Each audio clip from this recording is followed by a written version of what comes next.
Hi అండి అందరికీ. అందరూ ఎలా ఉన్నారు? మీ అందరికీ ముందుగా వినాయక చవితి శుభాకాంక్షలండి. ఆ దేవుడి కృప అన్నది మీ మీద ఉండాలని మనస్ఫూర్తిగా కోరుకుంటున్నాను. మీ అందరి పూజ అయితే కంప్లీట్ అయిపోయిందా ఫ్రెండ్స్? నా పూజ అయితే కంప్లీట్ అయిపోయింది. నేనైతే చాలా సింపుల్గానే చేసుకున్నానండి ఈసారి. పర్లేదు, కొంచెం సింపుల్గానే అయితే చేసేసుకున్నాను. ఇదిగోండి, ఫస్ట్ అయితే ఇక్కడ మన దేవుడి పటాలకి అయితే పూజ చేసేసి ఇక్కడ దీపారాధన అయితే చేసేసానండి. తర్వాత మా బుజ్జి గణపయ్యని చూసేయండి, ఎలా ఉన్నాడో కూడా కామెంట్ చేసేసేయండి. మా బుజ్జి గణపయ్య, బుజ్జి గణపయ్యకి ఇష్టమైన మొక్కజొన్నలు, గరిక, వినాయకుడికి చిన్న గొడుగు, గౌరీదేవి. ఇదిగోండి, వినాయకుడికి ఇష్టం కదా ఇవి. ఈ కాయలు అంటారు, వీటి పేరేంటో నాకు తెలియట్లా, మీకు తెలిస్తే కామెంట్ చేయండి. ఇదిగోండి, నా పూజ అయితే ఇట్లా కంప్లీట్ చేసేసుకున్నాను.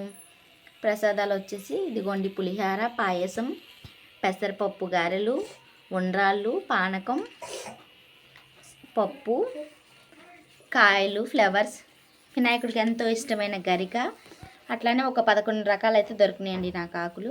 నేనైతే ఇంకా 11 రకాలతో అయితే పూజ చేసుకున్నాను. ఒక టెంకాయ కూడా కొట్టేసాను. ఇంకా మా పిల్లల పుస్తకాలు, మా పాప బాబు పుస్తకాలు కూడా పెట్టుకున్నానండి. మంచిది ఇట్లా పెట్టుకోవడం వల్ల. చూడండి మా బుజ్జి గణపయ్య ఎంత బాగున్నాడో. మా బుజ్జి గణపయ్య ఎట్లా ఉన్నాడో కూడా మీరు కూడా కామెంట్ చేసేసేయండి. మీ పూజ అయితే అయిపోయిందా? మా పూజ అయితే చక్కగా కంప్లీట్ అయిపోయింది ఫ్రెండ్స్. మా వీడియో చూసిన ప్రతి ఒక్కరు చిన్న లైక్ అయితే కొట్టేసేయండి మా బుజ్జి గణపయ్యకి.